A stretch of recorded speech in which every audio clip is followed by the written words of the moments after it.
This story is inspired by real-life situations and includes fictional elements for entertainment. Not recommended for viewers under 18. The most terrifying thing about betrayal is not the moment you discover it. It's the moment you realize it might have been happening for years. And while you were standing right there believing you were loved, this text message arrived at 11:42 p.m. Adrian Cole wasn't supposed to see it. He hadn't been snooping. He told himself that later over and over again, like a man rehearsing testimony in a courtroom where he was both defendant and victim. Vanessa had fallen asleep on the couch. The TV was still on volume low, some late night talk show host laughing at his own joke while the audience clapped on cue. A half empty glass of red wine rested on the coffee table, leaving a faint ring on the wood. Vanessa usually scolded him for not using coasters to protect. Her phone lit up beside her hand just once, a soft glow in the dim living room. Adrian wasn't even curious at first. He reached for it on instinct the way spouses did after 15 years of shared passwords and grocery lists and photos of their dog. He expected to see something ordinary. A work email, a reminder, a spam notification. Instead, he saw, I missed last night. No name, just the number. 5 words. 5 quiet, devastating words. He didn't breathe, didn't move, didn't think. Because thinking would make it real. Vanessa stirred slightly, her head tilting towards his shoulder. Her hair smelled like the lavender shampoo she'd used for years, the scent woven into the fabric of his life so completely he could no longer imagine the world without it. Adrian locked the screen, set the phone down. His hands were steady. That was the strangest part. He didn't ask her that night. He lay awake beside her in their bedroom, staring at the ceiling while her breathing settled into the slow rhythm of sleep. He watched the shadows from the streetlights shift across the walls. He listened to the silence between them, and he wondered when silence had become so loud.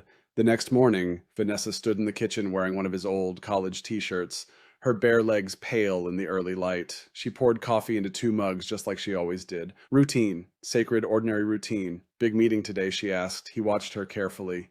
Too carefully, yeah, he said. She handed him the mug. Their fingers touched briefly. Electric. Or maybe he imagined it. She smiled, that same familiar smile that had once convinced him he could survive anything as long as she existed in the world. He hated himself for still loving it. He took a sip. Too hot, he didn't flinch. Vanessa, she looked up. Yes. His heart pounded so hard he was sure she could hear it. He kept his voice calm, casual, neutral. How long has this been going on? She blinked, just once. Then she smiled. Soft, confused, perfect.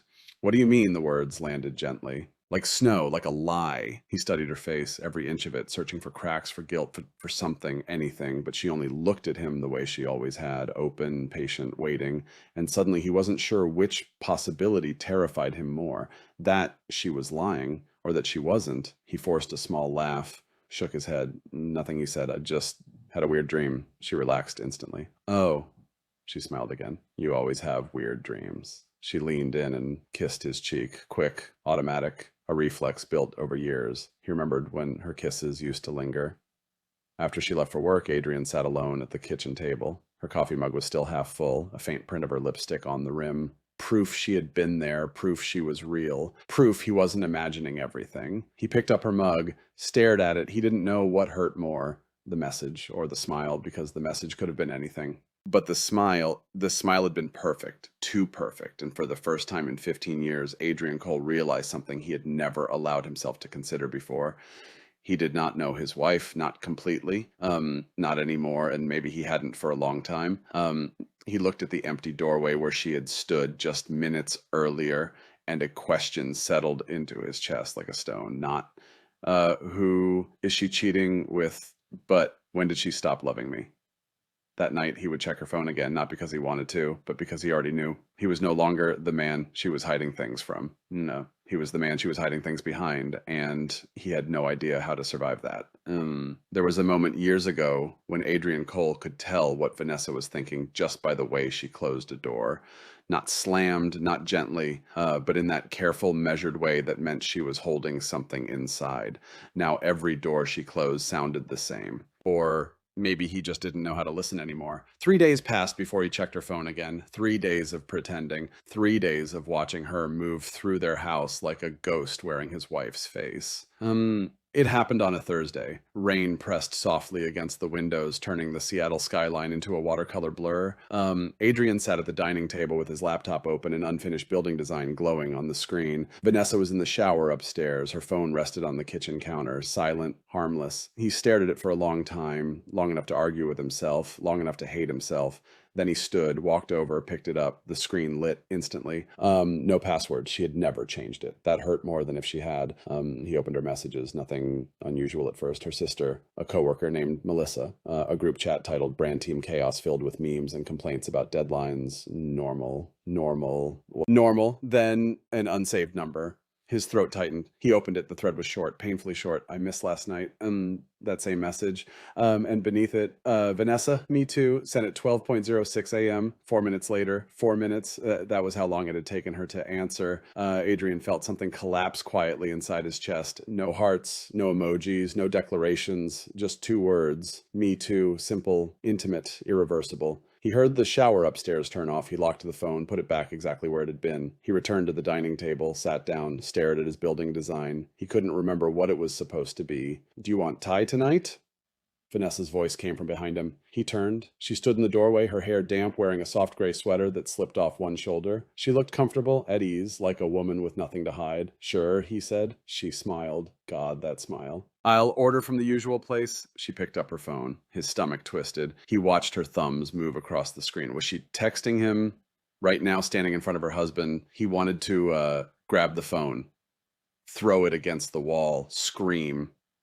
Instead, he said nothing, because silence had become his only weapon and his only prison. That night, they ate pad thai on the couch, a ritual they'd had for years. Vanessa curled her legs under herself, leaning lightly against his shoulder. The contact felt unfamiliar. Not wrong, just foreign. Melissa got promoted, she said. She's moving to San Francisco. That's good, Adrian replied automatically. Vanessa nodded. She asked if I'd ever consider relocating. He froze. Oh, her tone stayed casual, just hypothetically. Hypothetically. The word lingered, like smoke. Would you? He asked. She hesitated. Just long enough? I don't know. Not no. Not yes. Just, I don't know. He realized then that uncertainty had replaced certainty in their marriage, and he didn't know when that had happened. Later in bed, Vanessa lay beside him, scrolling through her phone, her face illuminated by the pale blue glow. He watched her from the corner of his eye. Who are you talking to? He asked. He tried to sound light. Curious, not afraid. She didn't look up. Melissa. He waited. She kept typing. He nodded slowly. He wondered if lying had become that easy for her, or if it always had been. In the weeks that followed, Adrian began noticing everything. The late meetings, the sudden gym membership, the way she started caring more about what she wore to work, the way she smiled at her phone, not often, but enough. Each detail was small, insignificant on its own. Together they formed a fracture, a thin spreading crack in the foundation of his life. One afternoon, Adrian sat in his car outside her office building. He didn't remember deciding to go there. His body had simply moved. Like instinct, like survival. He watched employees stream out through the glass doors, laughing, talking, free. Then Vanessa appeared. His breath caught, and she looked beautiful, more alive than he'd seen her in months.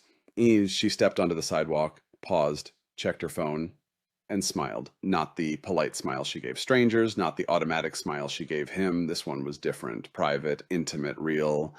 Adrian's hands tightened on the steering wheel. A moment later, a man approached her. Tall, dark hair, camera slung over his shoulder. Vanessa's face changed when she saw him, opened, softened. He leaned down, kissed her cheek. Not quickly, not casually, but like it meant something. Adrian stopped breathing. Vanessa touched the man's arm, a gesture so small, so devastating. They said something to each other. She laughed. And Adrian realized with quiet horror that he had not heard that laugh in a very long time. They walked away together, side by side, like they belonged to the same story. Adrian remained in the car, invisible, forgotten. He did not follow them. He did not need to, because the truth had already caught up with him. It sat beside him in the passenger seat, silent, patient, unavoidable. He rested his forehead against the steering wheel, closed his eyes, and for the first time since he saw the message, he allowed himself to ask the question he had been too afraid to form. Not, is she cheating? But was she happier without him? That night, Vanessa came home at 9:12 p.m. I'm sorry, she said. Work ran late. He looked at her, really looked at her. He saw the faint flush in her cheeks, the unfamiliar light in her eyes. Yeah, he said quietly. I figured. She smiled, and he wondered if she had any idea that their marriage was no longer breaking. It was already broken. They were just still living inside the ruins. Adrian told himself he wouldn't follow her again. He told himself that whatever dignity he had left depended on that one simple decision, but dignity was a fragile thing, and love, when poisoned by doubt, became something else entirely, something closer to hunger. It was a Tuesday afternoon when he saw the message, not the content, just the effect. Vanessa stood in the kitchen reading her phone, and something in her face shifted. It was subtle, almost invisible. But Adrian had spent 15 years memorizing her expressions, and he knew this one. Anticipation. She typed a reply. Quick, efficient. Then she looked up. I might work late again, she said. The lie came smoother now, like practice. Adrian nodded. Okay, she hesitated as if waiting for something. A question, an objection. He gave her neither. She left 20 minutes later. Adrian waited 5, then he picked up his keys. Seattle traffic crawled under a sky the color of wet cement. He stayed 3 cars behind her, far enough not to be obvious, close enough not to lose her. His heart pounded the entire time, not from fear of being caught, but from fear of being right.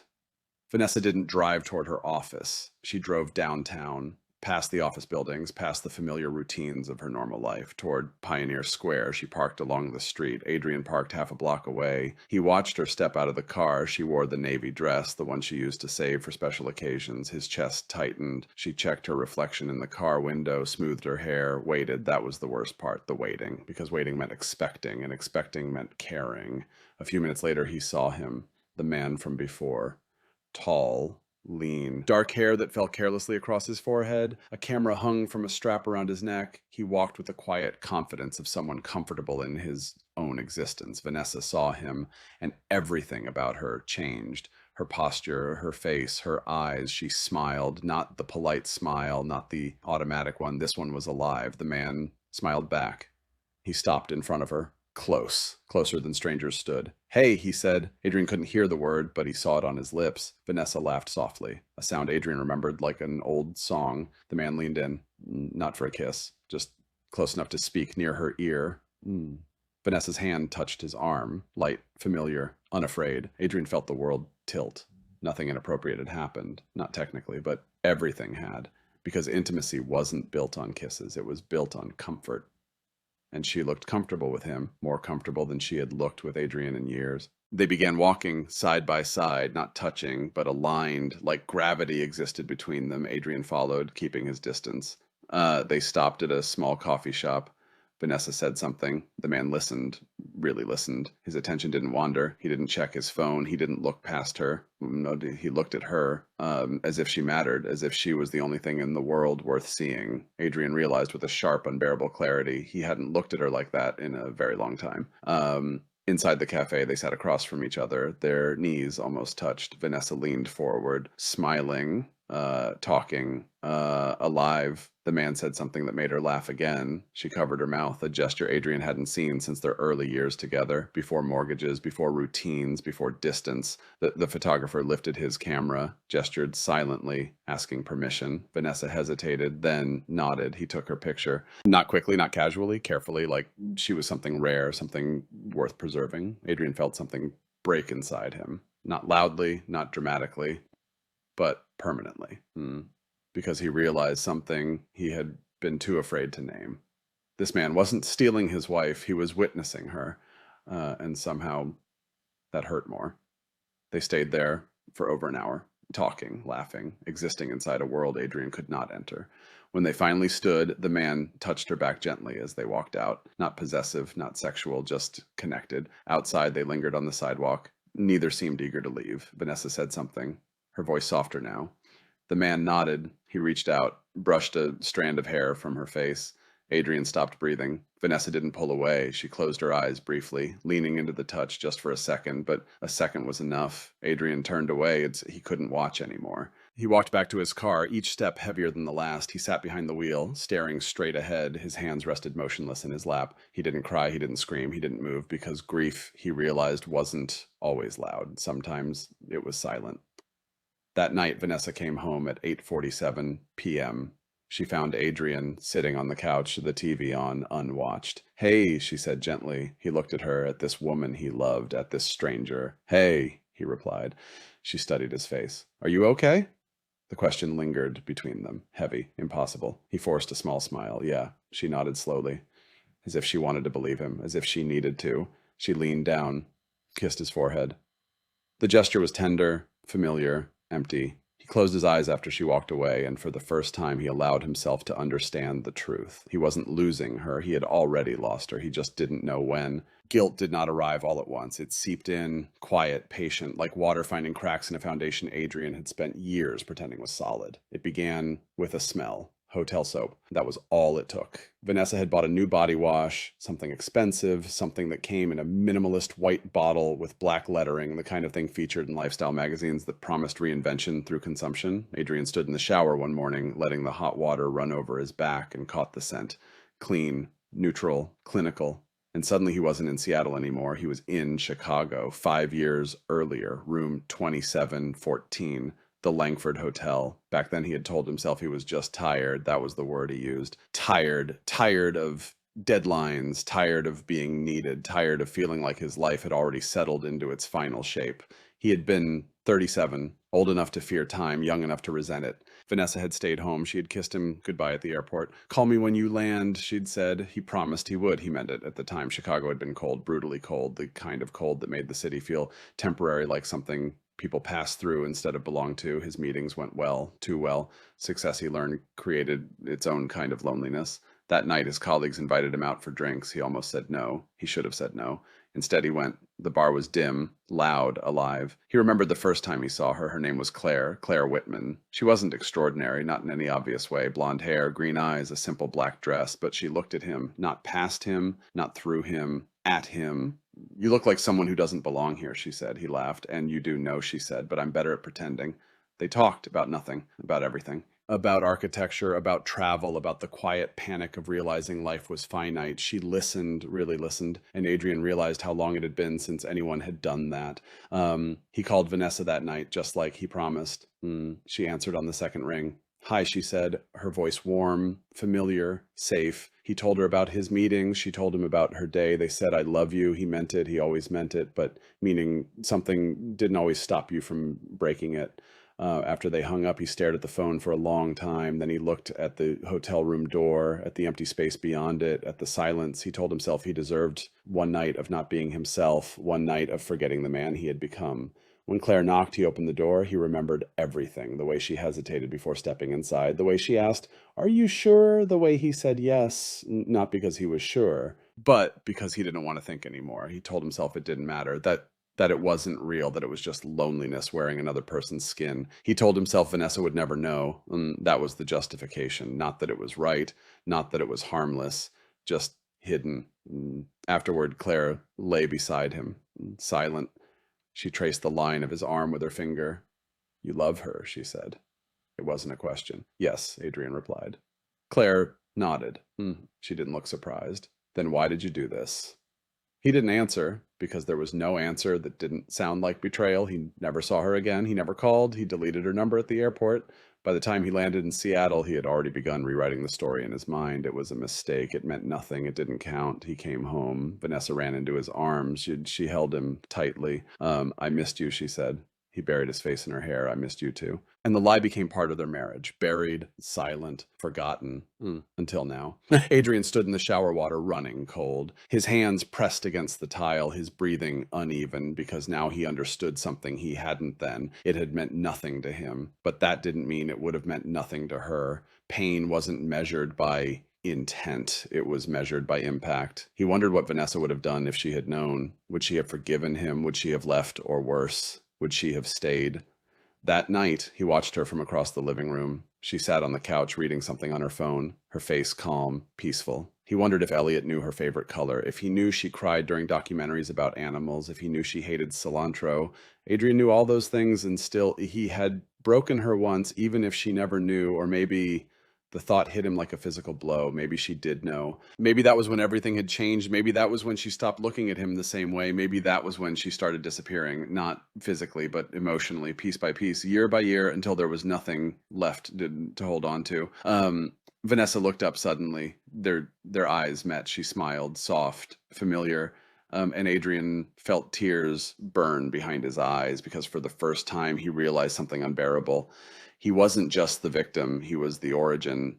Vanessa Cole did not remember the exact moment she stopped feeling loved. That was the cruelest part. There was no single fight, no slammed doors, no obvious fracture she could point to and say, there, that's when everything broke. Instead, it happened the way winter arrived in Seattle, gradually, quietly. Until one morning, you woke up and realized the warmth was gone. 5 years earlier, the night Adrian came home from Chicago, she remembered it clearly, not because of what he said, but because of what he didn't. He held her tightly at the airport, too tightly. His hands clung to her back like he was afraid she might disappear.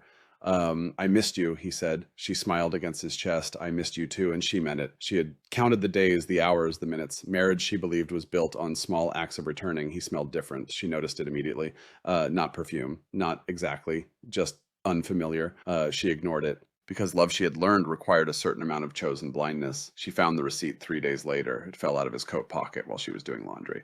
The Langford Hotel, room service, 2 breakfasts, at 8:12 a.m. Adrian didn't eat breakfast. He never had, not in 15 years. Her hands trembled as she stared at the paper.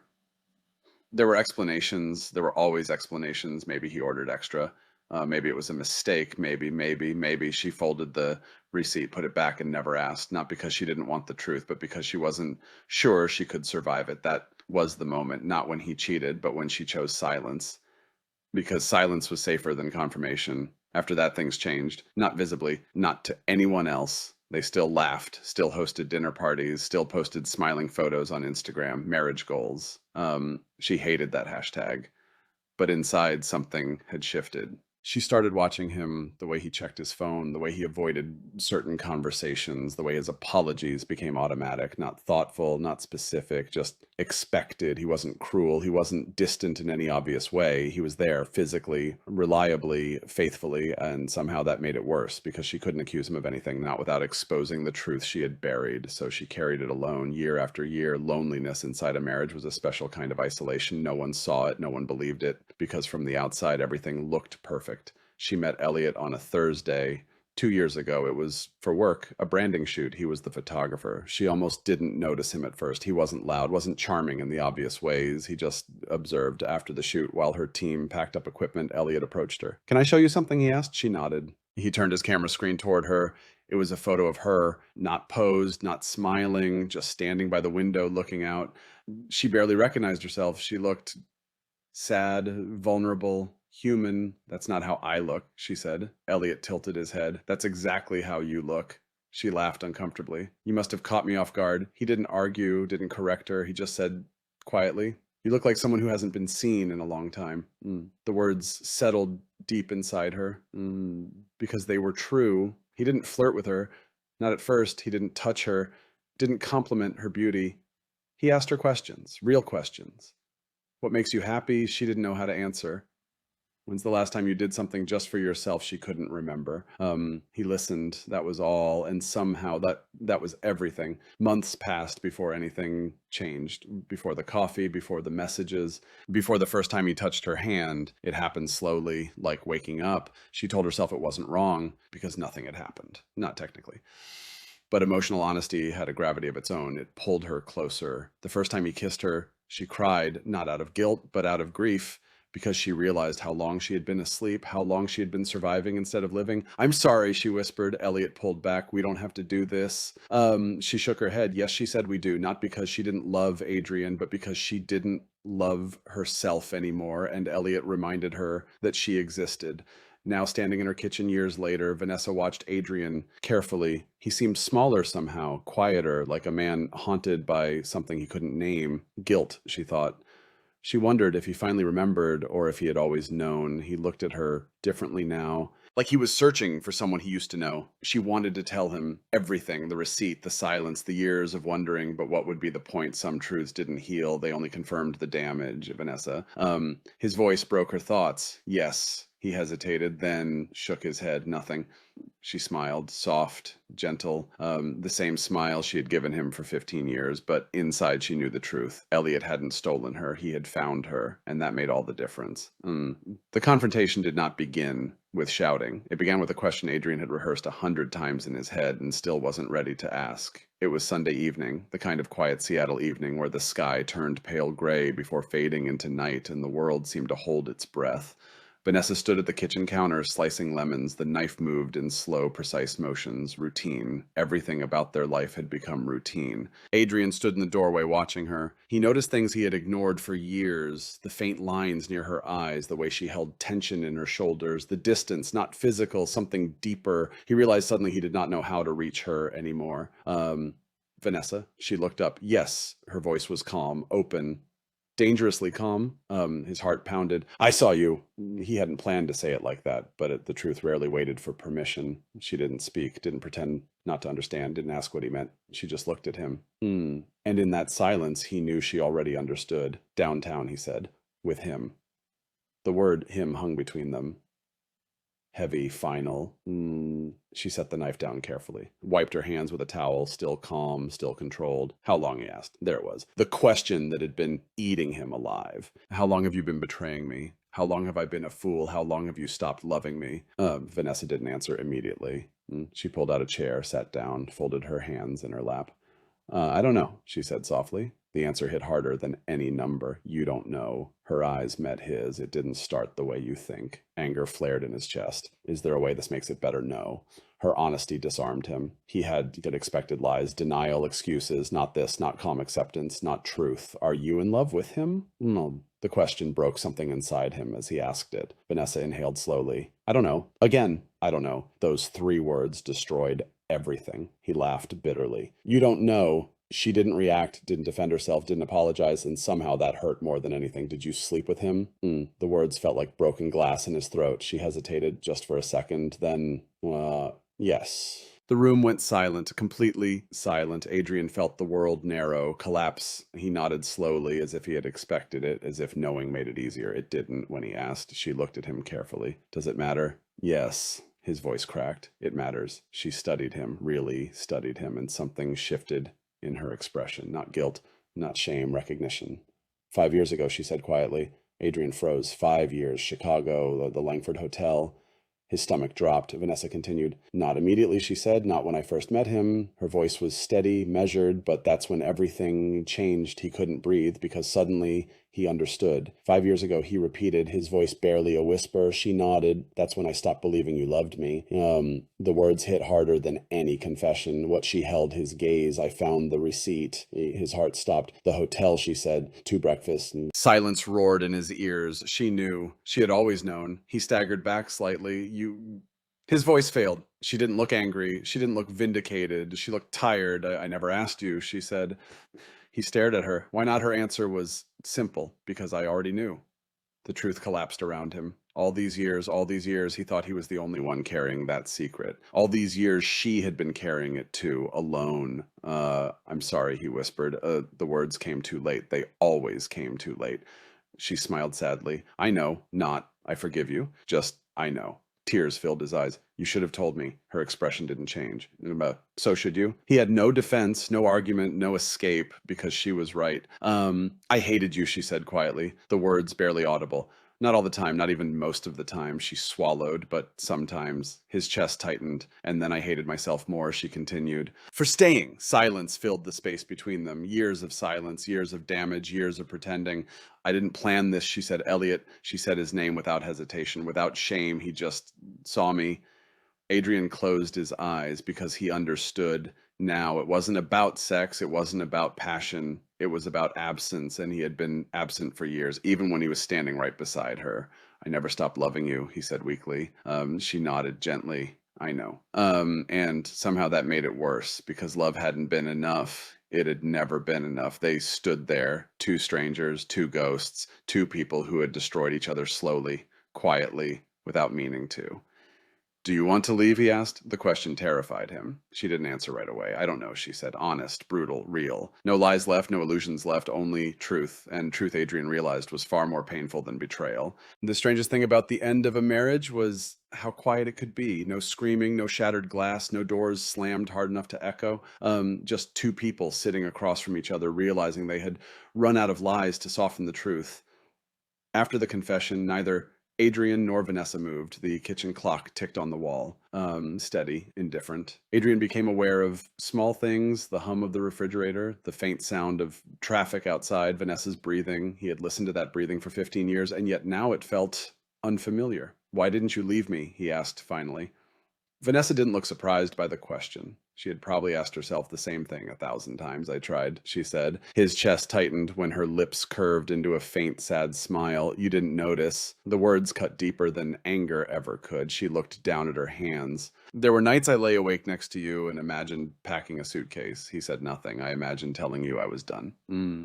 Her fingers trembled slightly. But then you'd reach for me in your sleep. Adrian's throat tightened. And I'd stay. Not because she forgave him, not because she stopped hurting, but because even broken love still had gravity. I didn't want to destroy everything, she whispered. Adrian let out a bitter breath. We destroyed it anyway. Vanessa nodded. Yes. They sat in that truth together. No defense, no denial, just the wreckage. Do you remember Portland? She asked suddenly. He blinked. What? Our anniversary, year 7. He searched his memory. A hotel, rain, wine. Yes, he said. You forgot. The words landed softly, but the impact was devastating. He frowned. No, I didn't. She looked at him gently. Yes, you did. He opened his mouth, closed it, because suddenly he wasn't sure.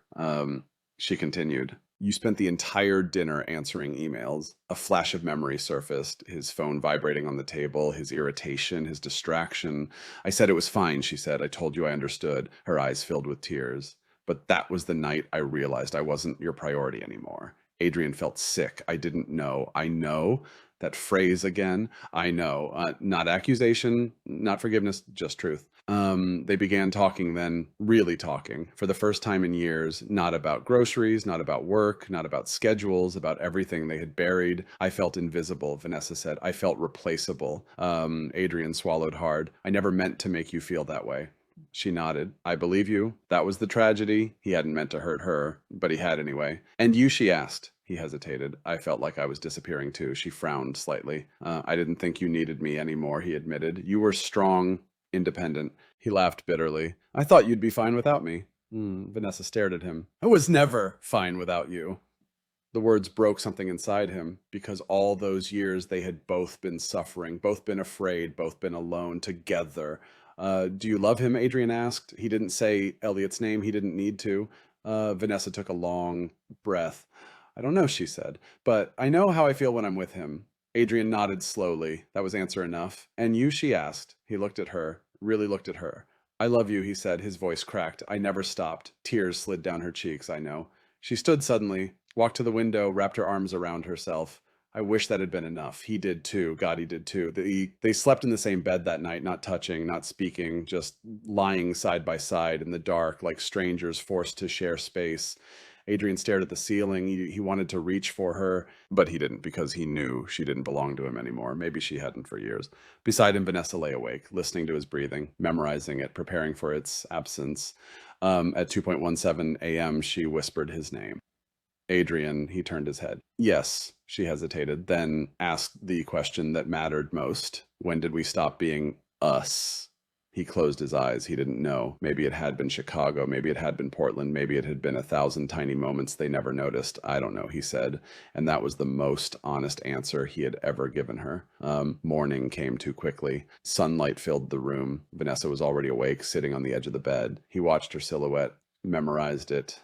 She stood, walked to the door, paused. She didn't turn around, but he knew she was crying. He could hear it in her breathing. For 15 years, he had known the sound of her pain. He just hadn't listened. Adrian, she whispered. Yes. She gripped the doorframe. I don't think we can fix this. The words settled into his bones. Heavy, permanent, he nodded, even though she couldn't see him. I know. She stood there a moment longer, then she walked away. And Adrian realized something as he lay alone in their bed. Their marriage hadn't ended last night. It hadn't ended with Elliot. It hadn't ended with Chicago. It had ended slowly, quietly, over years of not seeing each other, not choosing each other, not fighting for each other until there was nothing left to save, only something left to mourn. The last morning of their marriage did not feel like an ending. It felt like a pause, like the moment after a long exhale when the lungs had not yet decided whether to breathe in again. And Adrian woke to the sound of a suitcase zipper. It was a small sound, ordinary, forgettable, but it carried the weight of 15 years. He didn't move at first. He lay in bed, staring at the pale winter light on the ceiling, listening as Vanessa moved through the house. Each footstep was careful, measured, respectful, as if she were a guest, not the woman who had once danced barefoot in the kitchen at midnight. When he finally walked downstairs, she was kneeling beside the suitcase. She had packed lightly, a few sweaters, jeans, her laptop. The framed photo of them from their trip to Vancouver was still on the bookshelf. She had left it behind. He didn't know why that hurt more than if she had taken it. She looked up when she heard him. Their eyes met. No anger, no resentment, just sadness and something else. Relief. "Hi," she said softly. He nodded. "Hi." They stood there unsure of what they were allowed to be now. Lovers, strangers, something in between. "Do you have somewhere to go?" he asked. She nodded. "I rented a small apartment." The word apartment felt foreign. Vanessa had always said house felt like commitment. Apartment felt like escape. He swallowed when, a few weeks ago, he nodded slowly. She had been preparing for this long before he was ready to see it. "I'm not moving in with him," she said suddenly. Adrian blinked. "What Elliot?" She said his name gently, like it belonged in the open now. "I'm not leaving you for him." He studied her face. "Are you sure?" She nodded. "This isn't about him." She placed her hand over her chest. "It's about me." The words settled into him, heavy, beautiful, final. "I don't know who I am anymore," she said. "I haven't known for a long time." Her voice trembled. "I need to find out. Not, I need him, but I need myself." Adrian felt tears burn his eyes because for the first time he understood. This wasn't abandonment. This was survival. "I'm sorry," he said. She smiled sadly. "I know." He stepped closer. Not too close, just enough. "I was selfish." She shook her head gently. We both were. That was the truth. Not villain, not victim, just two people who had failed each other quietly, humanly. They stood there for a long time, memorizing each other. He noticed the small scar on her wrist from when she burned herself cooking years ago. She noticed the gray in his hair he pretended wasn't there. 15 years, reduced to details. "Do you remember the first time we met?" he asked. She smiled faintly. Of course, a bookstore, rain against the windows. She had been holding a novel she never finished. He had been too nervous to speak. You looked so certain," he said. She laughed softly. "I was terrified." He nodded. "I was too." They had been brave once, or maybe just naive. The taxi arrived at 10:12 a.m., right on time. Of course it was. Life, Adrian realized, rarely waited for people to be ready. Vanessa picked up her suitcase. She hesitated at the door, turned back. For a moment, he thought she might stay, so she didn't. Instead, she walked toward him, wrapped her arms around him. He held her tightly, memorizing the shape of her, the warmth of her, the reality of her. "I loved you," she whispered. Loved, past tense. He closed his eyes. "I loved you too."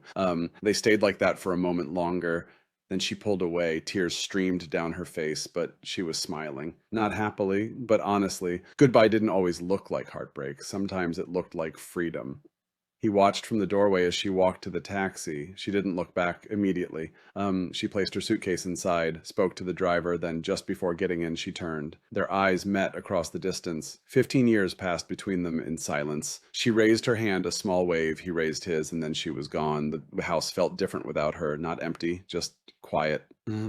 Adrian walked through the rooms slowly, the kitchen, the living room, the bedroom. Memories lived everywhere, but she didn't. He sat on the couch, her favorite spot. He noticed something on the coffee table, a photograph. He picked it up. It was one Elliot had taken, Vanessa by the window, looking out, not smiling, not posing, just existing. She looked real. He turned the photo over. There was handwriting on the back, not Elliot's, Vanessa's. It said, "I want to remember the moment I realized I deserved to be seen." Adrian stared at the words. His chest tightened because finally he understood love was not possession. Love was not routine. Love was not endurance. Love was attention. And he had stopped paying attention. Months later, he would see her again. By accident. On the street. She would look different, stronger, lighter. She would smile at him and he would smile back. Not as her husband, but as someone who once loved her and still did, just differently.